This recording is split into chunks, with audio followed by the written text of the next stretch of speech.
Hi there. Lyndon Dykes scored a very late equaliser in QPR's home match against Swansea yesterday. I was at Loft End, so here's my take on the match. Going into this game, Swansea had yet to win a single game in the Championship this season. That's 2 draws and 4 losses for them so far, including a 2-0 loss against their rivals Cardiff on Saturday. They've scored in all but one game, but haven't had quite enough to take 3 points. Now, there's quite a difference from their 10th place finish last season. Of course, over the summer, they lost manager Russell Martin, who's made his way to Southampton. Michael Duff has now replaced him. He, of course, won automatic promotion to Div 1 with Cheltenham and made the playoff finals with Barnsley last season. They also had a pretty substantial summer overhaul of players. 18 players left, following 19 players leaving the season before. Their top goal scorer last season, Joel Pirro, who actually started the season with them, left for Leeds. He scored 19 goals in all competitions last season, so a massive loss for them. Of course, ex-R Ryan Manning also left. He went to Southampton. He provided the most assists for Swansea, so again, another huge loss. And another key loss in Michael Obafemi, who made his way to Burnley. They've had 10 incomings the other way. The likes of Jerry Yates, Josh Grinley, Malik Cadigan, Josh Key, and Charlie Patino on loan from Arsenal. QPR, of course, were coming into this match on the back of a 3-1 home loss against Sunderland on Saturday. If you want to see my thoughts on that match, click here. Of course, the main significance from that match was the red card on Jack Colback. He now misses 3 games, including the Swansea game. So we lined up very similarly to Saturday, except for Chris Willock was coming in to plug the gap in midfield. So going into the first half, Swansea were all over us in the opening minutes. We stood off them, we were on the back foot, as seems to be so common at home these days. And it wasn't long before Swansea took advantage. A long ball over the top wasn't quite dealt with by Morgan Fox. That fell to Josh Cullen. He found Jamal Lowe. Of course it had to be Jamal Lowe. Running into space in the box. He managed to wrap a cross off, and Josh Ginley managed to turn it into the net at the near post. Now, there are immediately calls for handball. I didn't quite see this myself, despite it being right in front of me. It happened at such pace that I struggled to see if there was actually a handball.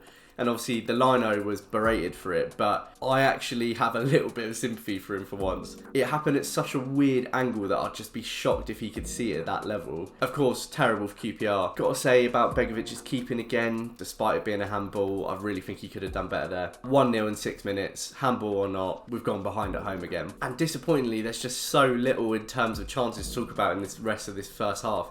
Including for Swansea, it was 2 very poor teams. We were hitting it long again. We put the ball out of play a lot, and this time it wasn't Begovic. Paul Smith put a few real wayward crosses out of the pitch. We were very soft in the middle. Chris Willock obviously isn't a centre mid. I'm not sure about that choice. We did have one chance that came from a little bit of interplay between Chair and Dazelle. Dazelle managed to put a nice little through ball through to Armstrong, but he blasted it wide. I think he thought he was offside, and watching the highlights back, I can kind of see why. But he was in a great position. You surely shoot as if you're not offside anyway. And actually, the liner didn't put the flag up, so... But yeah, other than that, there was so little in terms of chances for the rest of the half. It was really poor, low tempo. In fact, by the time exactly 45 minutes came around, the sprinklers came on the pitch because they'd forgotten there was someone on the pitch as well. The second half continued in a very similar fashion, to be honest. A couple of early chances from Swansea. Begovic had to make a save from a low shot, but both teams offered very little threat, and you can totally see why both of them are in the positions they are in the league. In fact, you can tell how poor Swansea have been because we actually have 49% possession, which must be a record high under Ainsworth. We just don't play with that amount of the ball. And we didn't know what to do with it, to be honest. We were so lacking in creativity and ideas. And again, I said this in the Sunderland video, but we seem to have just gone back to this route one, hit it long. We supposedly abandoned after the Watford result, after the players intervened with Ainsworth. But we've gone back to doing it, and we just don't have the personnel to play this kind of game. I was pretty baffled later in the half when eventually he decided to make a sub, and he took off Sinclair for Dykes.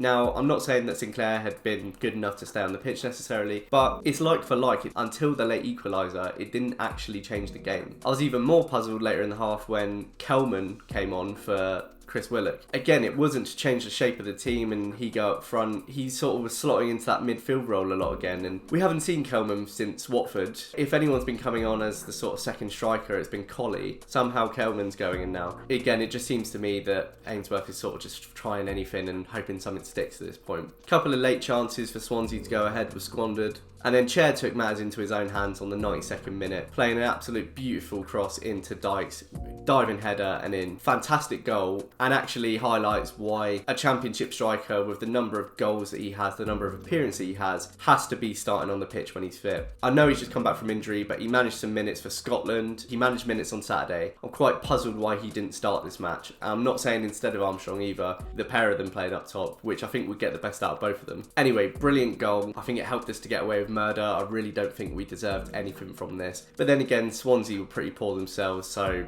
a point each seems pretty fair. A red card followed on 98 minutes, this time thankfully not for Rangers. Oliver Cooper made an absolutely needless challenge on Lyndon Dykes. He was already on a yellow, so he saw himself sent off. Really tricky one to analyse this, because to me in previous games, I can see the effort there and the hard work rate, which is a lot different to sort of the second half of last season. And I was sort of clinging on to that a little bit, but we seem to go back to the same tempo as we had in the second half last season. And there were long spells where I was just wondering what this team had been doing on the training ground, because they look like they just never played together. Something seriously needs to change to turn that home form around. This to me was a must-win game, so I'm not that pleased with the late equaliser. I really think that we had to win that. Birmingham away on Friday, very difficult game. We really struggled there last season. I hope we can get something out of it. Otherwise, it's going to be a really slippery slope from there. Thank you very much for watching. I hope you enjoyed the video. If you have any thoughts yourself, let me know in the comments. I'll reply to everything. And if you enjoyed it, please subscribe. It helps me out a million. And I'll see you next time. Cheers.